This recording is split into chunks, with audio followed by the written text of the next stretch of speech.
Japan বধের ২৪ ঘন্টাও পার হয়নি, new জার্সির কলম্বিয়া পার্কে হাজির টিম ব্রাজিল, যেখানে ছিলেন নেইমার জুনিয়র। বেঞ্চে বসেই যার কেটেছে রাউন্ড অফ 32।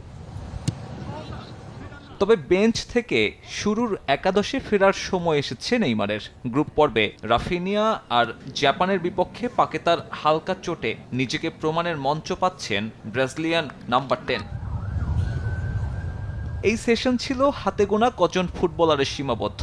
দানিলো আর ফ্যাভিনহো বাদে বাকিরা আগের ম্যাচে মাঠেই নামেননি। তবে নেইমারকে নিয়ে আলাদাভাবে কাজ করেছেন কার্লো অ্যানচেলোত্তির কোচিং প্যানেল। চোট থেকে ফেরা এই ফুটবলারকে এখন বড্ড প্রয়োজন 5 বারের বিশ্ব চ্যাম্পিয়নদের।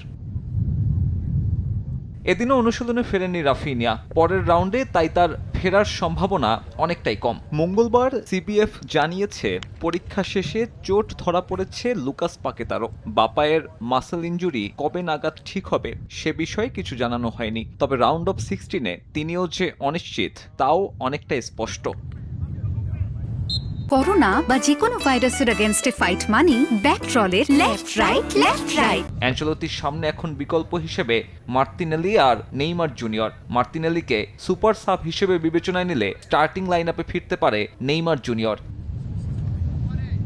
ভিন্ন ম্যাচে ভিন্ন পরিকল্পনা নিয়ে কাজ করায় খ্যাতি আছে মাস্টারমাইন্ড কার্লোর। কৌশলের অংশ হিসেবেই হয়তো নেইমারকে নিয়ে করেছেন স্পেশাল সেশন। তবে কলম্বিয়া পার্কে এদিন ঘাম ঝরাননি ভিনি রায়ান কুনিয়ারা, মাঠেই আসেননি ব্রুনো গিমারেশ কিংবা কাসেমিরো।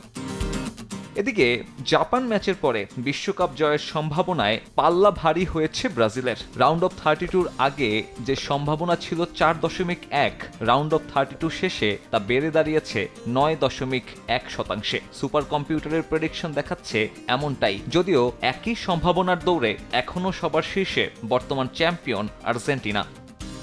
সাব্বির মিথুন, সময় সংবাদ।